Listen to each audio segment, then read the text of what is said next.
Kristi Noem has got to go. Kristi Noem's got to go. ICE has got to get out of these communities now. And Donald Trump needs to act and step up. And if he doesn't act, then Republicans in Congress need to force the accountability here. We saw lies, absolute lies.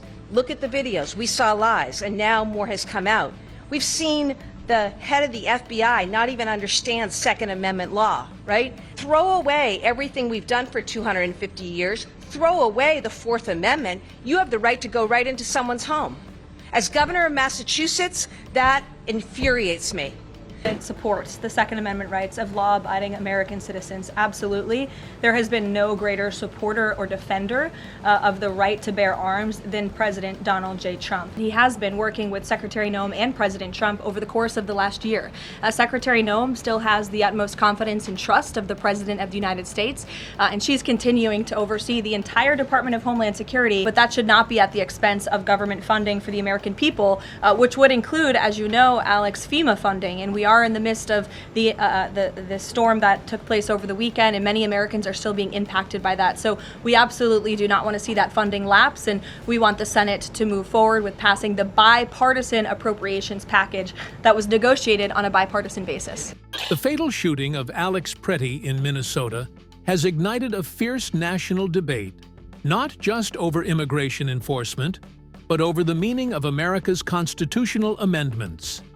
Massachusetts Governor Maura Healey says the incident represents a breakdown of basic law enforcement standards, arguing federal agencies operated without adequate training, accountability, or restraint. You know, this morning I watched a reel of co-workers of Alex Pretti honor him. This just isn't right. You know, this is so wrong, what's happened. It was so unnecessary. There was no need for all of that to go down in the way that it did. It is just an example of how out of control ICE is. It's why I call on Kristi Noem to resign. It's why I call on ICE to get out of these cities and these states. Donald Trump needs to rein this in and take this back. We have people who are clearly untrained who work for ICE now. As you know, a lot of people were recruited with $50,000 bonuses, come work for ICE. Minimal training. I've talked to colleagues in other states. Some of the training is online training. Online training. You would never run a law enforcement agency, or any agency, frankly, with online training. And what we have seen happen in Minnesota now, week after week, is action and conduct that is not consistent with good law enforcement practices, is harming public safety. It's not helping public safety. We actually have the safety and the well-being of lives of residents and Americans threatened by ICE's presence in these places. And I don't know what else it's going to take.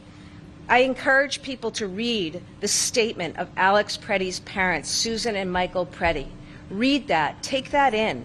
Think about who this man was, an ICU nurse who served our veterans. And in that moment, watch the video. Watch any of the versions of the video. I know what I see. I know I see somebody who's standing with a cell phone, which, by the way, is a First Amendment protected right in this country. And I see him also looking to protect a woman who ICE was coming after, okay? That's what I saw. So my heart goes out to Alex Pretti, to his co-workers, and I really hope Americans take this in and understand the very sad and dangerous moment we've reached in this country. And it's why Kristi Noem has got to go. Kristi Noem's got to go. ICE has got to get out of these communities now.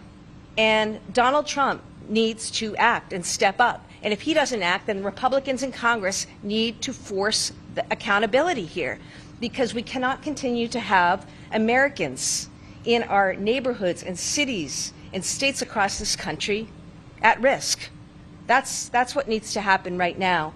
I also am very bothered by what happened after his killing, okay? Because, you know, remember, I come to this as a prosecutor, as a former attorney general, as somebody who investigated police-involved shootings and other criminal matters.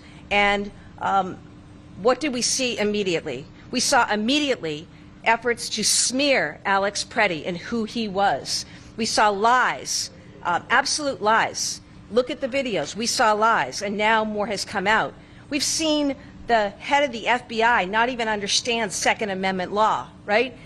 We've seen the Attorney General, Pam Bondi, with whom I served, making outrageous, illegal, unlawful threats to state officials, essentially extortion, saying produce your voter rolls in exchange for ICE leaving town. That's not right. You know, what was it last week? We saw the release, the disclosure of an ICE memo to ICE employees that basically said, throw away everything we've done for 250 years, throw away the Fourth Amendment. You have the right to go right into someone's home. As governor of Massachusetts, that infuriates me.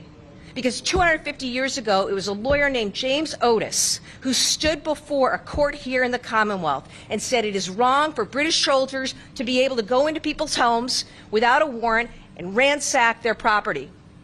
That's what led John Adams to write the Massachusetts Constitution, which said that's wrong and people have a right. People have a right. And that right later appeared in the United States Constitution, the Fourth Amendment. The Fourth Amendment. So here we are celebrating 250 years of American history, and we've got a federal administration that's ready to throw out the First Amendment, the Second Amendment, the Fourth Amendment. I could go on. That's why people in America need to take this in for what it is, okay? And understand, just juxtapose the videos and the testimony and the accounts alongside statements you're seeing from the likes of Kristi Noem, Greg Bavino, and other people who don't know what they're doing, are not doing their jobs responsibly, and are certainly acting in ways that are unlawful, unconstitutional, and do a huge disservice to the American public. Enough is enough. This needs to stop.